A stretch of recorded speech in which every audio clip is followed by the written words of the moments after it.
Things unraveled. Horribly, horribly unraveled. When I found out he was married, it was devastating. I mean, I'm sure you could understand. If you were dating someone and you found out they were married to someone else, you feel horrible. You feel like you ripped someone else's life apart. And you feel horrible, but at the same time, you feel pissed off because you didn't do anything to cause this drama, and how is it fair that someone chose to screw up your life and someone else at the same time? What gives them the right to screw up two people's lives? Who told them they could do this? Soon after, I found out that his son, who was 2 years old, was a different mom than the person that he was married, but he got married around the same time that he got the other girl pregnant. So obviously he'd been doing it for a while, you know. He married someone, dated someone else, got that girl pregnant, and was dating me. 2 years later, I found out that he was just a big old mess. A big, huge mess. How can one guy do this to so many girls? How long has he been doing it? The crazy thing is, when things like this happen, there usually are flags and little signs that tell us these things are happening, but we ignore them because we like the person. There was so many flags. There were so many, and I ignored all of them. One, he wouldn't even answer my messages till the next day. He would always make excuses why he couldn't hang out and do certain things. He never wanted to take his son anywhere with us. Ever. When I was over his house one time, he said his ex-girlfriend, the mother of his child, was going to come over and visit the son.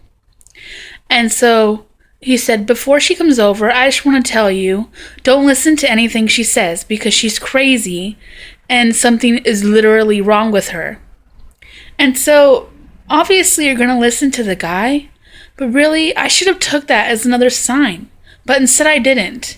Because later that day when she came, she would try to get me alone and talk to me, and I just ignored her. And it was crazy. Oh, I still don't know if she did it on purpose, but I went around the corner.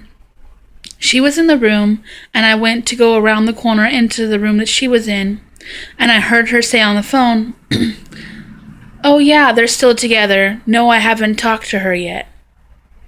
And then she got off the phone and turned around and saw me and just smiled. And I'm kind of mad at myself because why didn't I think that was a big deal? He was so far in my head that I didn't think to listen to her. Why? Like a day after I found out he was married, I broke up with him.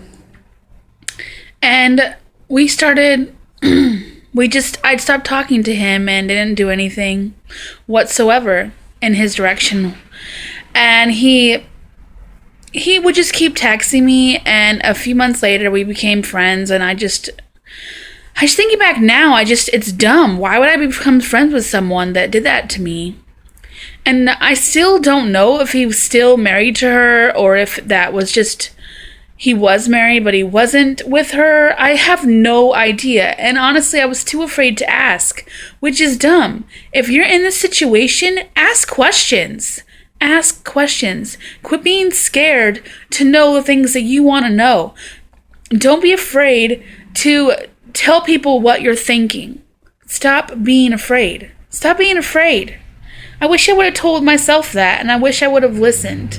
Because honestly, looking back now, I don't like the way that I played it out. I don't like it. I still had him on Facebook, and a few months after I broke up with him, he tried to message me saying that he wanted me to meet him at a hotel and all these things, and I was on Plenty of Fish, and he was messaging me on there trying to get